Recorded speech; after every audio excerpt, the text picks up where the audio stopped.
Digital arrest, ये शब्द आपने कितनी बार सुना होगा और इस शब्द की वजह से कितने हजारों लोगों के लाखों इवन करोड़ों रुपए चले गए हैं। तो इस वीडियो में मैं आपको एक कहानी के थ्रू एक पूरा सेटअप समझाने की कोशिश करूंगा कि कैसे ये साइबर क्रिमिनल्स एक विक्टिम के ऊपर कैसे एक साइकोलॉजी का गेम खेलते हैं और कैसे उसको डरा धमका कर उसके जीवन भर की कमाई को लूट लेते हैं। तो ये कहानी है मुंबई की, जहां पर एक 61 साल के व्यक्ति को जो एक प्राइवेट हॉस्पिटल से रिटायर होता है उसको कैसे ठगा गया। 22 अगस्त 2025 को इस सज्जन को एक फोन आता है और उससे कहा जाता है कि उसका नाम लगभग 2 करोड़ 83 लाख यानी 2.83 करोड़ रुपए के मनी लॉन्ड्रिंग में आया है दिल्ली में, और इसी के नाम का अकाउंट था बैंक में जहां पर इतना बड़ा अमाउंट ट्रांसफर किया गया है। और इसके बाद ये फोन कट जाता है। फिर शाम को उसी दिन दोबारा से फोन आता है और वहां पर एक व्यक्ति अपने आप को दिल्ली पुलिस का गोपेश कुमार बताता है और फिर इसको एक थ्रेट दी जाती है डायरेक्ट कि आज शाम को आपको मुंबई पुलिस अरेस्ट करने वाली है अगले 2 घंटों के अंदर। तो आप देख रहे हो यहां पे किस तरह से एक साइकोलॉजिकल प्रेशर बनाया गया है विक्टिम के ऊपर कि 2 घंटे का टाइम दिया गया, और उनको यह भी पता था कि विक्टिम मुंबई का रहने वाला है, इसलिए उन्होंने मुंबई पुलिस का ही इसमें नाम दिया। फिर कुछ दिन बाद इसको फिर से फोन आता है कि इस व्यक्ति का आधार कार्ड की सारी डिटेल्स यूज की गई थी इस मनी लॉन्ड्रिंग एक्सरसाइज में, और दिल्ली पुलिस ने ऐसा क्लेम किया जाता है कि उन्होंने 4 लोगों को गिरफ्तार भी कर लिया है इस क्राइम से रिलेटेड।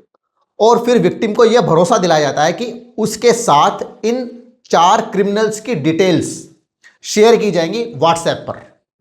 फिर विक्टिम को व्हाट्सएप के थ्रू एक दिल्ली पुलिस का फेक लेटर हेड पर इन 4 क्रिमिनल्स के फेक नेम्स के साथ उसको पूरी डिटेल प्रोवाइड की जाती हैं दिल्ली पुलिस के लेटर हेड पर, जिससे कि पूरा का पूरा ट्रस्ट बिल्ड हो सके।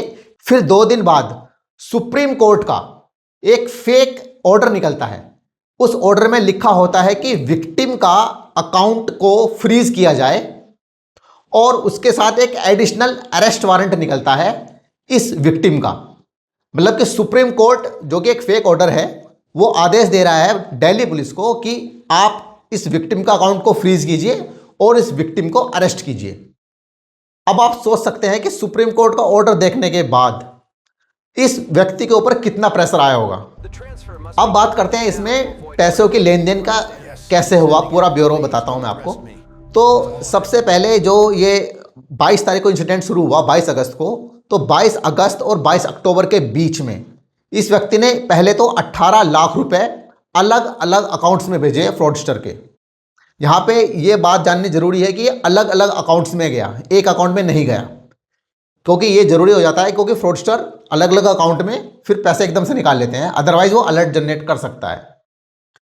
दूसरा इसमें एक बहुत क्रिटिकल पॉइंट ये है कि इस व्यक्ति ने, इस विक्टिम ने अपना मुंबई में बोरीवली में फ्लैट को बेचा, लगभग 65 लाख में बेचा, और उसकी प्रोसीड्स से लगभग 45 लाख रुपीज इसने फ्रॉडस्टर को भेजा, और उसके कुछ दिन बाद और पैसा भेजा। टोटल जो पैसा है वो लगभग 75 लाख रुपीस का इसमें पूरा भेजा इसने विक्टिम ने फ्रॉडस्टर को। और उसके बाद कुछ दिन बाद फिर से विक्टिम को फोन आता है फ्रॉडस्टर का, उसका वहां बोला जाता है कि आप एक बार बेल के लिए अप्लाई कर दीजिए, जैसे आपको बेल मिलेगी आपका सारा का सारा पैसा आपको लौटा दिया जाएगा। मतलब अभी भी उसको भ्रम में ही रखा जा रहा था। फिर कुछ दिन बाद फ्रॉडस्टर ने फोन उठाने बंद कर दिए। तब जाके इस विक्टिम को यह एहसास हुआ कि इसके साथ फ्रॉड हो गया है, और फिर इसने मुंबई पुलिस में जाकर अपनी एक साइबर कंप्लेंट दी और कंप्लेंट दर्ज कराई।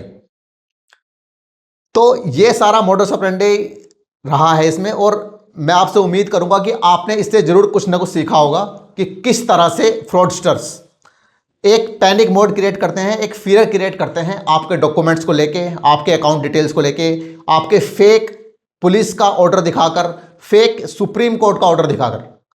तो ऐसे चीज़ों से आप बच कर रहें और अपने जो मेहनत का पैसा कमाया है पूरी जीवन में, उसको प्लीज़ बचा के रखें, क्योंकि ये बहुत ज़रूरी है कि आपका पैसा बचे। क्योंकि जिस पैसे को कमाने के लिए आपने पूरा जीवन लगाया है, हर रोज़ सुबह उठ के आप काम पे जाते थे या बिजनेस करते थे, वो सारा का सारा ये लोग 2 महीने के अंदर अंदर सारा इकट्ठा कर लेते हैं आपसे। इसलिए प्लीज़ आप इस ग्रेविटी को समझें, इसकी गहराई को समझें कि ये कितना बड़ा फ्रॉड है और कैसे होता है, और अपना पैसा ना दें इन फ्रॉडस्टर के हाथों में। तो उम्मीद करता हूँ आपने इस वीडियो से कुछ अच्छा सीखा होगा और आप अपने पैसों की अच्छी तरह से रखवाली करेंगे। धन्यवाद।